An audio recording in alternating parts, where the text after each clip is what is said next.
Hey, what's up? It's Alex. If you haven't heard about Anchor, it's the easiest way to make a podcast. Let me explain. It's free.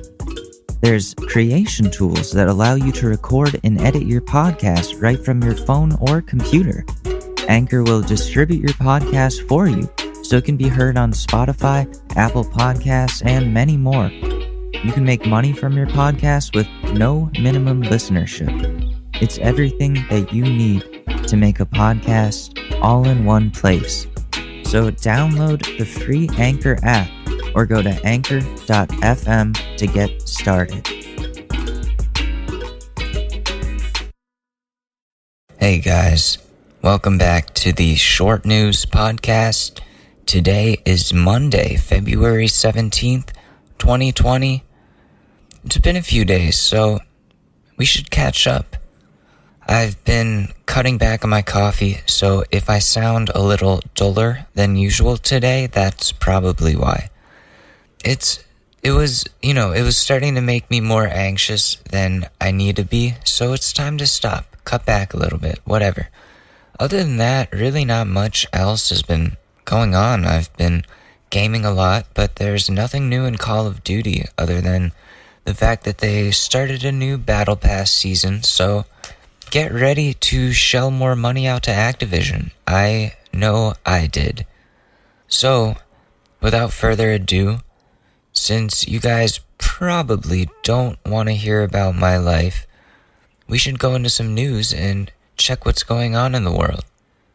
Dick Johnson is out today, so replacing him will be our new anchor, Michael Hunt, Mike for short. Let's get into it.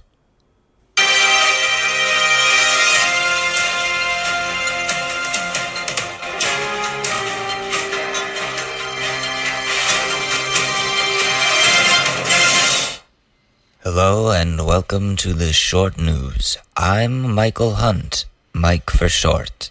Here are today's top stories. 44 Americans aboard the Diamond Princess cruise ship have tested positive for the coronavirus, 14 of them finally being allowed to board flights to the United States and return from quarantine. 1,100 ex-justice officials have called on Attorney General William Barr to resign amid the current Roger Stone situation. Barr infamously lowered the prison sentence recommended for Roger Stone under the recommendation of the president. Department of Justice officials from both parties wrote that Barr's intervention in the Roger Stone case has tarnished the department's reputation. Michael Bloomberg is facing attacks from fellow Democrats as he has entered the race for president in this 2020 campaign. Democrats are coming after him for his history with stop and frisk and for his treatment of women. In other coronavirus news, Big Tobacco is entering the race as an unlikely hero in this time of trouble. Reynolds American, the cigarette company behind Camel, Newport, and Pall Mall cigarettes, is infecting their fast-growing tobacco plants with a genetically modified coronavirus to try to produce antibodies for a possible vaccine. The only time Big Tobacco might actually save lives. In technology news, HQ Trivia has officially come to an end. The company was set to be acquired by a larger company, but the deal fell through, and HQ's investors refused to fund the game show app anymore. The company abruptly shut down, letting go all of their employees. One final broadcast happened the other day, and apparently it was a beautiful, drunken mess. Rest easy, HQ Trivia. I never won anything from your game anyways.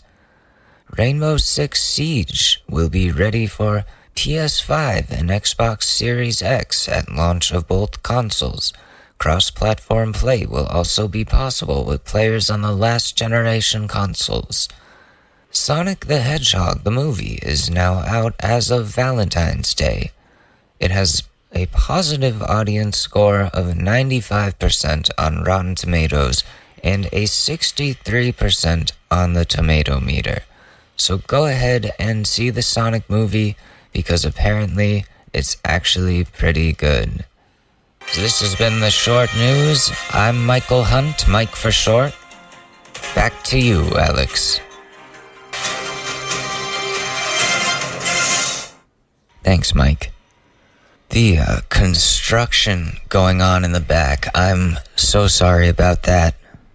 I don't know what I'm gonna do. I gotta go out there and yell at them, hey, I'm making a podcast. I don't care if you're building scaffolding. What are they doing? What the bloody hell? They're like building shit on a roof. Why? Why now? It's 9 a.m. It's what happens when I don't get up at 6 to record. This is what happens when you don't have a studio. I could go record in the closet, but that would just be sad. So I thought I would be running out of these stories, but apparently we have an endless amount of them. So we're gonna do another story in stupidity, and this one's from high school, about how I made a teacher's life a living hell. So there was this teacher, we'll call her Mrs. Y, and she was the sweetest lady in the world. She was pregnant, so our time with her during the semester was going to be quite limited because she was pretty far along. She was really good at teaching the material in an organized, orderly way and kept us all engaged in the lessons. Photography was on its way to becoming my favorite subject, and I was thoroughly enjoying learning all these new tricks to use with my camera. I had like a DSLR. I didn't even know what I was doing until her, so thank you, Mrs. Y. I met my best friend Bill there, and he liked to cause trouble, but had respect for Mrs. Y, so we kept the fooling around to a minimum and low-key.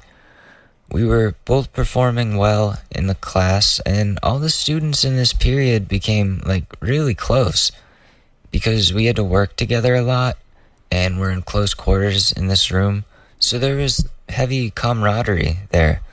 Eventually, though, Mrs. Y was very far along, and she brought along a new teacher who was going to replace her for the time being.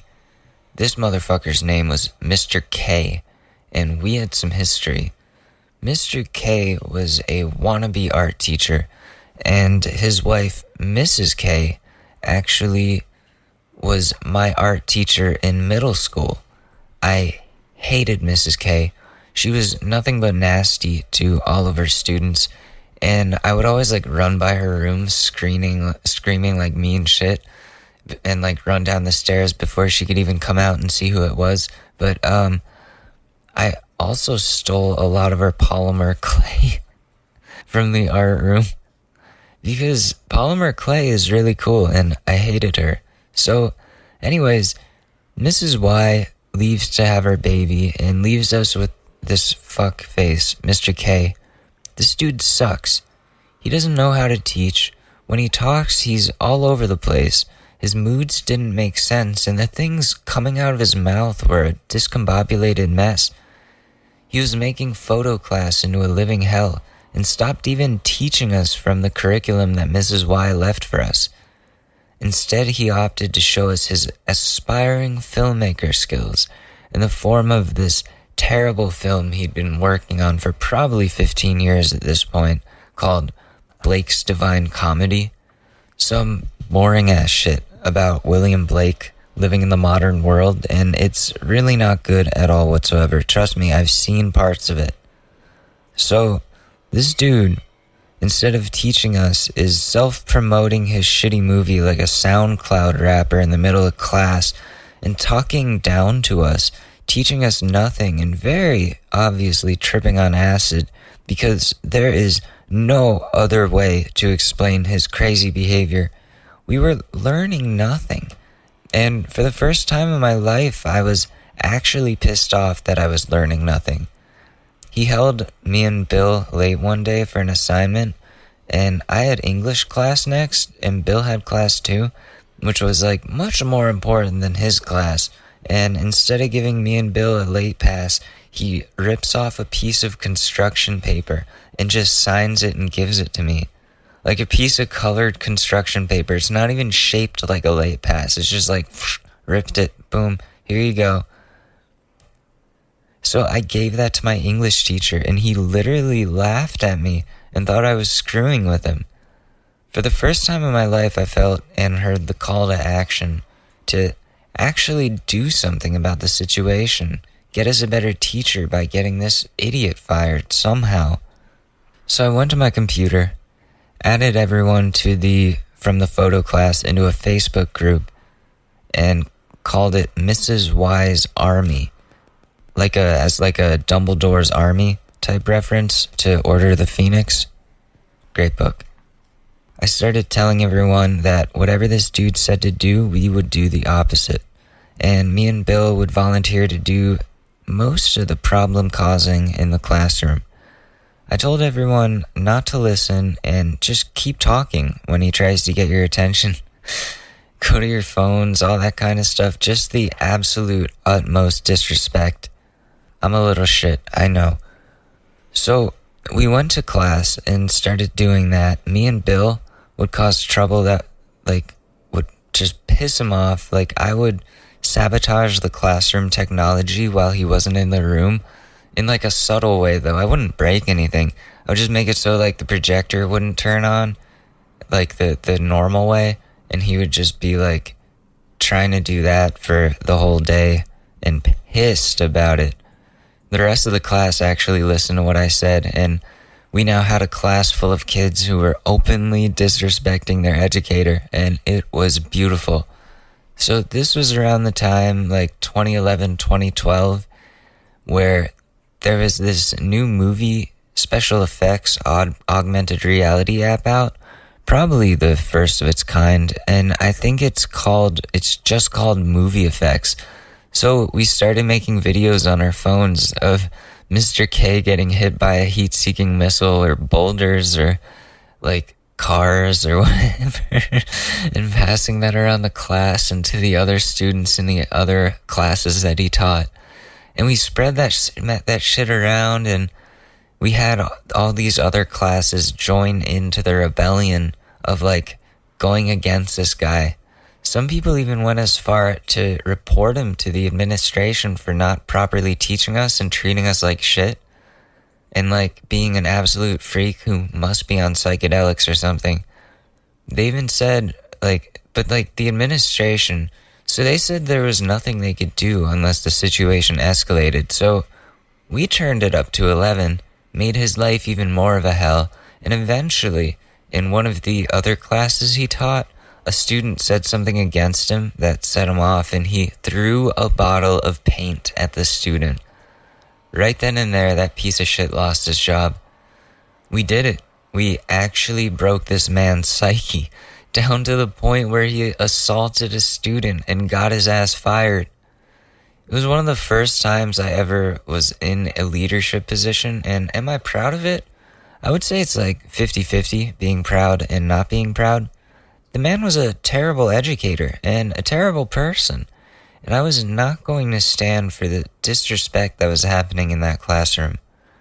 I also had a crush on this girl in the class, and she was really digging me for being the leader, but it didn't work out, and she ended up dating another Alex very soon after that. So, I guess the lesson in today's story and stupidity is that if you are being disrespected and feel like you're being wronged or not getting the proper education or whatever, speak up to somebody who is in charge, like an administrator, and don't give up until they listen. Do what I did. No, don't do what I did. Don't do what I did. Doing what I did and tormenting and manipulating a man to the end of the rainbow is fighting fire with fire, and that should only be utilized when necessary. I wonder what Mr. K is doing now. I'm gonna check and see if he ever finished that movie. One sec. Let's check now. Holy shit. Okay, so he started making this movie in 1998 while he was teaching high school. What the fuck? He worked on this movie from 98 to 2011, and I think it's still not even done. That's insane. It says here scenes from a film memoir, but it doesn't say a complete film. So maybe he never even fucking finished it. Maybe it's my fault and I killed his dreams. Will we ever know? I don't know. Bill was in his classroom once while he was talking to another teacher, and he goes, I have this idea for a movie. A guy sitting in a chair. That's all I have so far. And Bill was like dying about it. But I just checked this dude's Vimeo, and one of the first things I fucking see on there is a screen test, and it's 1.5 minutes of just a guy sitting in a chair. That's literally all he has so far, just like what he said. Go figure. Now I'm just stalking this guy, like, why am I doing this? I should just leave this man alone. Anyways, that's going to do it for today's story in stupidity. I hope you guys enjoyed that one. It was so fun to go back to that memory because it's one of my fondest memories from my sophomore year of high school. Not much great happened then. Really not much. I got a concussion. That happened.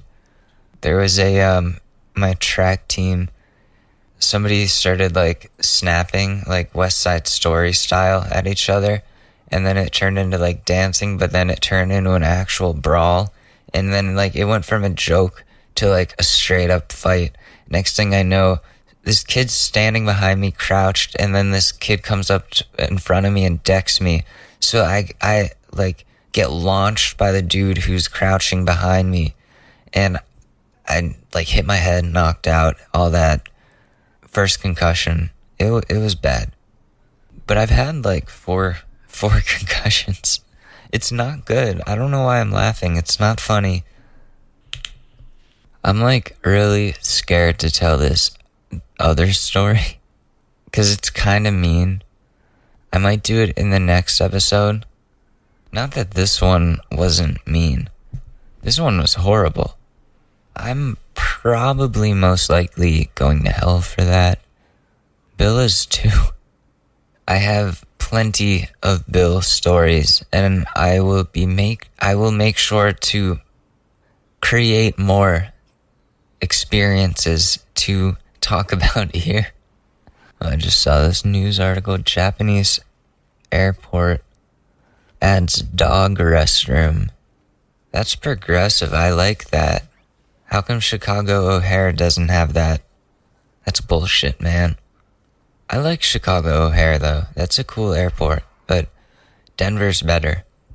I want to go to Denver so bad. Alright, yeah, I keep contemplating this Tinder story. I'm so scared to tell the Tinder story. Oh my god. If anybody actually wants to hear the Tinder story, let me know. Otherwise, I won't tell it. So, we're gonna take a quick break. I have a new ad, a new thing to talk about. But first, we gotta talk about something we already know about. So I will see you after these messages. We take it over to Alex for the break. Thanks, Alex.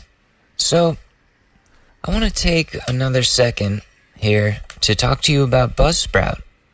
Today is a great day to start your own podcast. Whether you're looking for a new marketing channel, have a message you want to share with the world, or just think it would be fun to have your own talk show, podcasting is an easy, inexpensive, and fun way to expand your reach online. Buzzsprout is hands down the easiest and best way to launch, promote, and track your podcast. Your show can be online and listed in all major podcast directories like Apple Podcasts, Spotify, Google Podcasts, and more within minutes of finishing your recording. Podcasting isn't hard when you have the right partners, and the team at Buzzsprout is passionate about helping you succeed. Join over 100,000 podcasters already using Buzzsprout to get their message out to the world. I've been using Buzzsprout for about a month now, and their resources have been extremely useful in making my podcast more professional and making the process so much easier. And if you sign up for the paid plan by following the link in the description of this show, you'll not only be supporting our show, but you'll also get a $20 Amazon gift card. Buzzsprout, let's create something great together. Alright, next. Now, I want to talk about something new, something soft, something warm, something you need. It's called Buffy. Buffy offers a range of bedding products, including the world's softest and coolest comforters, duvet covers, and sheets. They ship for free, don't charge you unless you decide to keep what you ordered, and have free returns if you decide to send it back. Buffy is seriously sustainable as well. Their products keep water bottles out of landfills, protect geese from live plucking, and uses less water and land to produce than cotton. Following the link in the show notes lets Buffy know that we sent you and helps support our show. And if you follow that link and purchase something, here's the thing. You get 7-day no-pay free trial on the product of your choice if you follow that link in the show notes. So that means if you like it, after 7 days, you keep it and you pay for it. But if you try it and then after 7 days you don't like it, you send it back, you don't pay anything. That's a pretty good deal. That's a really good deal for getting comfy, if you ask me. And cruelty-free? Come on. So, go to the affiliate link, get yourself some Buffy, get comfy, get cozy, do what you gotta do. Alright, back to you, Alex. Okay, we're back, and the time has come for our Reddit advice segment. So let's just jump into it. Should I tell my friend's 21 male girlfriend about his cheating? Too long didn't read, pretty much the title. The story. I, 20 female, threw a very early birthday party on Saturday, invited my close friends from school and college, about 25 people. We drunk since very early in the afternoon, so by 19 o'clock, by 7 o'clock, there was only about 8 people left, some sober and some very drunk, including my friend. Among my guests, there was my school friend, who used to be my best friend. Let's call him Fred. He has a girlfriend who he has been with for about a year and a half, and has expressed interest in marrying her in the future. He says she's the one, and he's very in love, according to him. So, at about 19:30, so like 7:30, all the people left were dancing in a circle in a makeshift dance floor next to my dad's living room, having fun, until at some point we were all dancing in pairs. I saw my college friend, 20 female, let's call her Allie, dancing with Fred. At some point, everyone sat down and was chatting in groups or pairs. Allie sat down with Fred on the couch, both very drunk, and started chatting. Then it was a full-on make-out sesh, laying on the couch. I didn't notice at first because the couch was facing the wall and I was facing back of the couch, but some friends diagonally saw it. My friends and I decided to interrupt after a while because things were escalating between Fred and Allie and separated them. Allie was taken to the bedroom by 2 of my girlfriends and was explained that Fred had a girlfriend. Allie denied it and said that Fred told her he was single and said she was comfortable with him. She said and did all of this while being very drunk. Then she went back to him and kept on making out. My dad arrived and saw them 2 on the couch and texted me, "My house is not a motel. Tell them to stop or I'll kick everyone out." I told another friend, let's call him Jeff, to pull Fred out of the couch and take him to the bathroom. Allie was sat down. After a while, Fred approaches Allie again and to try and continue their endeavor, but I hugged her tight and didn't let her go. After that, he understood and didn't try again. Afterwards, I made my girlfriends take Allie home, same with Jeff and Fred. According to my friends, Fred was being a creep to all of the girls, getting touchy and flirty, and that's how he started dancing with Allie. Allie gets flirty when she's drunk and has made out with strangers before. But she never initiates anything if she knows the guy's taken. I know both of them are at fault, though. I don't condone their behavior because of the alcohol or not knowing he was taken. After the party, Jeff and Fred went to another party and Fred tried to hook up with another girl until Jeff stopped him. This morning, Jeff told Fred about the making out with girls and he laughed and said, "What a night." No regret was shown. So, should I tell his girlfriend he openly cheated on her or maybe pressure him to come clean? I feel so bad for her, but I don't know if I should get involved. After all, the people left in the party also knew Fred, so someone else could tell her. So, she wants to know if she should be the one to tell this girl. Well, this doesn't seem like a friendship that's worth keeping. You want your friends to be trustworthy people. This dude shows no remorse for doing one of the worst things to somebody. He just said, "Whoa, what a night, huh?" That's not a good person. So if you tell the girlfriend and then he gets mad at you, okay, no big deal. He's gonna be mad at you, but is it really worth being friends with him? No, it's not. So I think because this girl who's being cheated on definitely, absolutely deserves to know 100% what is happening so she can make the decision to leave and find somebody who she can trust. Because that's horrible. And yeah, there are other people that were there that could tell, but obviously they haven't. I would, so you should. What do people have to say? If there was a whole group who saw it, tried to prevent/educate the girl, and it still happened, tell her. I would want to know if this happened with my significant other. Exactly. Same. Yes, or at least talk to your friend and try to get him to tell her. Okay, yeah, that's the other thing. She could go to Fred and be like, "Yo, you fucked up big time, and you gotta tell that girl, otherwise somebody else is gonna." Would you rather her find out from someone else or find out from you? Exactly. So you've got two choices here. So I would do the second one first. So talk to Fred first. And then if he's like, "Oh no," if he's an asshole about it, "Yeah, I'm not gonna tell her," then you gotta tell her. You gotta tell her.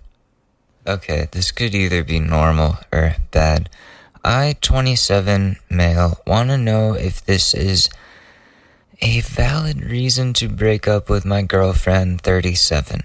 So, I met my girlfriend a couple months ago and we kicked it off right away. We have really good chemistry. We can spend hours of the day doing nothing and we will still have a good time. We are in a 6-month relationship. She has 2 kids, the age of 15 and 18. We have been having sex for a couple of months now and been using protection, but this last week we went out of town to Ensenada, and in the heat of the moment we didn't use protection. I was worried because I didn't want to get her pregnant yet. She told me it was okay because a few years ago she had her tubes tied and can't have children. That led to the conversation where she told me she doesn't want to have any more kids. I have no kids of my own and want to have kids in the near future. I don't know if this is a valid reason to end the relationship. I don't know how to approach her. If I end up breaking up with her, I'm clueless on how to tell her in a nice way. Any advice? Well, you guys want something different. You're in different phases of life. She already has 2 kids, and that's a big compatibility issue. You guys see 2 different futures. So I think if you're gonna end it, sorry. If you're gonna end it, you don't have to. There's no reason to be harsh about it, obviously. But you can just be like, well, I think we're just at different, different phases in our lives and want different things. And I don't want us to waste our time, like, and grow resentful of each other because we want different things. And put it in, like, that way. And hopefully she'll take it kind of okay. Top comment, it's definitely a valid reason. Neither of you are in the wrong. You're just in different areas of life, and you have different needs, and that's okay. Unless one of you is willing to compromise, it could really cause issues in the future, so I would talk to her about it. Definitely. There you go. Some of the things my dad has said/done make me uncomfortable, but I'm not sure if I'm overthinking it or not. Uh-oh. Okay. This is a kid. Hello, I'm 17 and I'm trying to sort out some concerns I have with some of the things my dad has said and done. In general, men and guys make me uncomfortable, and I can't directly say why except for one groping situation a couple of years ago, though it isn't the root cause. I started thinking about it again because he called me sexy last Sunday and it caught me off guard. I think she's talking about her dad. I often ask people in the house how I look, and last Sunday he said I looked sexy, but immediately afterward he said, is it okay to say that? I may be overthinking this one, and I feel ashamed for overthinking it, but as I've mentioned, guys make me uncomfortable, so I kind of felt a certain way. He's also made comments on my body, noting that I have a nice body. For reference, I'm quite skinny but busty for my body type. I'm not at all that proportionate. Last year I went to a conference with him, and I had forgotten to pack a swimsuit for the hotel.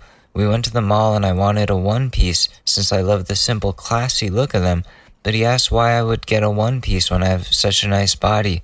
A few years ago the same thing happened. I was shopping for a swimsuit and I wanted a one-piece, but he said that I have a nice body, I should show it off, and wondered why I didn't have a bikini. I'm trying really hard not to make him seem creepy, but I also am recalling these various situations as best as I can. Sometime between now and the groping incident 2 years ago, some guy from my church, my dad and I were in the kitchen laughing, and he had randomly hit me on the bum, and while I laughed in the moment, later I realized it made me uncomfortable, but I also hated myself for feeling uncomfortable. It could be a cultural difference though. To be honest, even after the groping incident, I was sensitive to my dad. I was ashamed I felt the way I did, but I did feel uncomfortable around my own father. I felt uncomfortable around all men at the time. Well, I'm gonna say he's crossing, he's crossing it. He's overstepping. Like, that's very uncomfortable. You shouldn't be, like, making comments like that about your daughter's body. Like, oh, you got a nice body, you should wear a bikini. You should kind of be the other way around as a dad. Like, yeah, one piece, conservative, yep. I don't want my daughter getting fucked. Like, you know what I mean? No, like, that's what a normal parent would be like. What was the first thing he said? That she looks sexy? And then he said, is it okay to say that? Which is weird because, like, he knows that him thinking that you look sexy is not okay. And he thinks he thinks you look sexy. That's weird for a dad to say to their daughter and to think. So yeah, definitely a red flag. Definitely multiple red flags here. And I can understand your discomfort around guys, especially after a groping incident. That's fucking gross. I'm sorry. Top comment, your dad is acting totally out of line. This is not okay behavior. When he says, is it okay to say that, he knows it isn't, and he's seeing your response to see if he can get away with more weirdo shit. Good point. Tell your dad it's not okay. Tell your mom it's not okay. You deserve to be treated with respect, and your dad's not doing that. What the fuck, Dad? And then she replies, the original poster, my mom and I have issues. She's gone along with my dad's nonsense against me before. Long story short, she helped him lie to the police against me without getting the full details herself. But that's a whole different story. Even now, she's not too happy with me and often isn't. If I brought this up to her, I'm not sure I'd get a good result. And then the commenter goes, okay, yeah, definitely don't talk with your mom about this in that case, but this is not okay. If your dad touches you or comments on your body in the future, tell him that is not okay. That is not how dads treat their daughters. I am not comfortable with what you just did. Don't do it again. You are 17, so you don't have to live with them for too much longer. If you're planning on going to college and living away from your parents, that could be a good thing. Living with your mom and dad doesn't seem super ideal at this point in your life. Just know it's never okay for anyone to treat you in a way that makes you uncomfortable. It's not okay for parents to do it, teachers, boyfriends, girlfriends, not anyone. Good luck. Well said. People are pretty much unanimous that it's creepy and it's wrong. My male 25 girlfriend, female 23, is trying to be friends with a 40-year-old guy that hit on her, ... So first of all, my girlfriend used to be in a very controlling relationship where she was not allowed to meet up with friends and couldn't have any guy friends except the ones close to her ex. We have an amazing relationship and we both have immense trust in each other. Today we had a bit of a disagreement and I was looking for advice on whether or not I'm handling this situation correctly or not. According to her, she went to the beach with a dog she was taking care of and another dog started playing with it. The owner then walked up to her and sat down and started chatting. The guy is probably around his early 40s and very friendly. They started talking about normal things and he's pretty cool. Somewhere along the line, they exchanged phone numbers.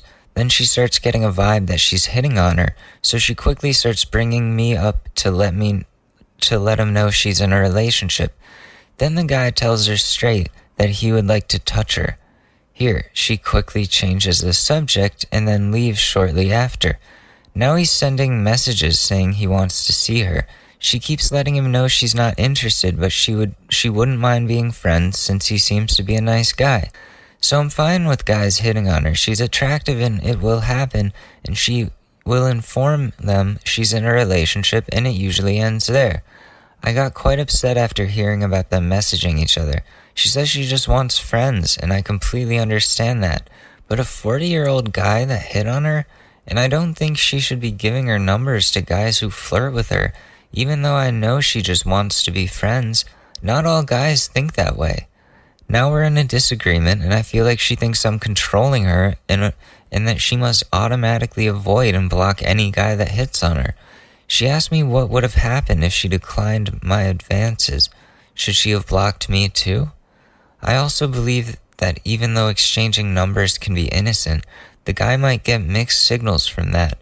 I suggested she only take his or give a fake number, but that will come off as rude. So yeah, I need advice. Am I taking this too seriously?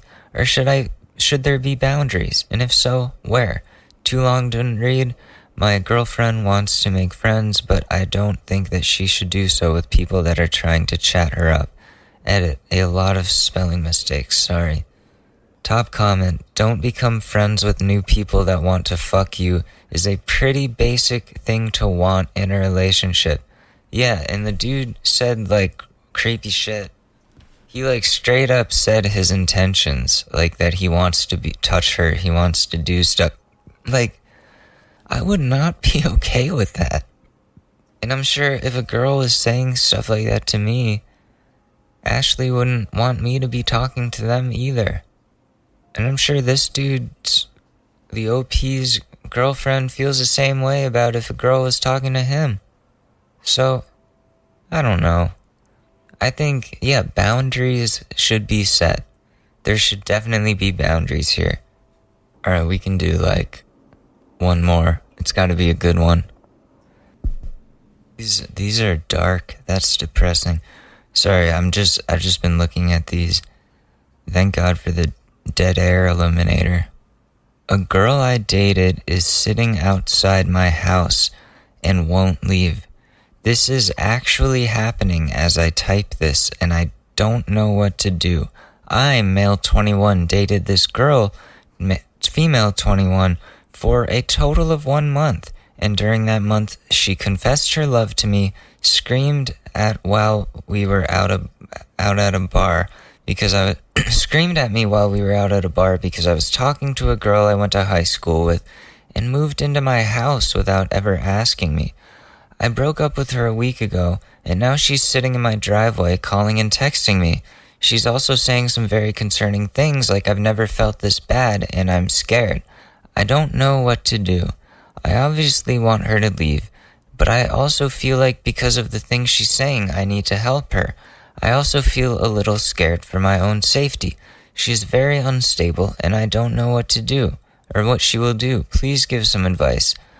Okay, this happened 6 days ago. Let's see what happened. Edit. I called the police like you guys said, and they're taking her to the hospital. I feel kind of guilty about it, but also the cops seem to completely ignore the fact that she wouldn't leave, even though I was constantly asking her. They actually left her car in the driveway, so I guess she'll be coming back soon. I'm happy she is safe though. Edit 2. When I woke up this morning, her car was gone. I'm assuming her family came and picked it up. I blocked her on everything, and I'm really praying this is the end of the situation. Thank you all for your help. Jesus. I never had that happen, but with my first girlfriend, the one in high school that was crazy and cheated on me in Florida and Aruba, when I broke up with her, that was 2013. So I was in high school. I broke up with her on a Friday, hooked up with this new girl that Saturday, and then came back to school feeling like a boss. But my ex, had gone through my Facebook messages and found out that I was hooking up with this girl now. And so I was minding my own business during a free period that I had that my ex also had. And I was just minding my own business when I hear, Alex, I need to talk to you. And I was no contact, blocked her on everything. I knew if I talked to her, it would just be toxic. I didn't want to go there. So I ignored her. I walked away. She keeps following me. It's a pretty big high school. And she's following me through everywhere. I need to talk to you. What the fuck? Get over here. And I kind of go one way. I go through a different corridor. I go through an office, and she's trying to find me, and I hide in one of the men's rooms. And I'm sitting in there, and I'm texting my buddy, where is she? Do you see her? And he's like, dude, I don't know. I don't want to get involved. This is all you, man. You're on your own. And so I'm hiding in this bathroom, and there's the problem that I found was, I can hide here, but there's no Wi-Fi. There's no service. I'm here. What, I'm just gonna stand in this bathroom for an hour? No, this is ridiculous. I am getting out of here. So I get out of the bathroom. I look to my left, I look to my right, I start walking, boom, she's right fucking there. I don't know where she came from. And so a juke, where you move one way, then you fake one way and then you spin the other way.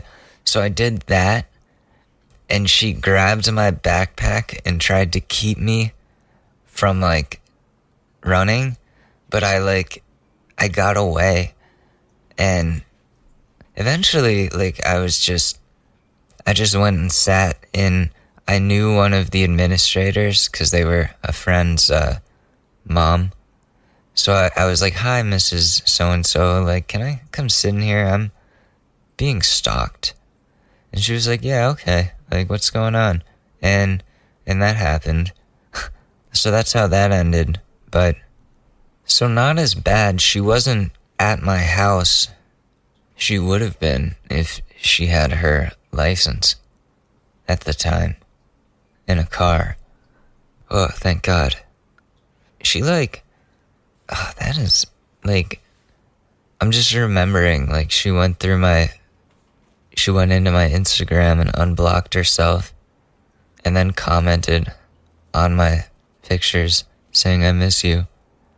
That was scary. Like, waking up to that, being like, I blocked you. How are you doing this?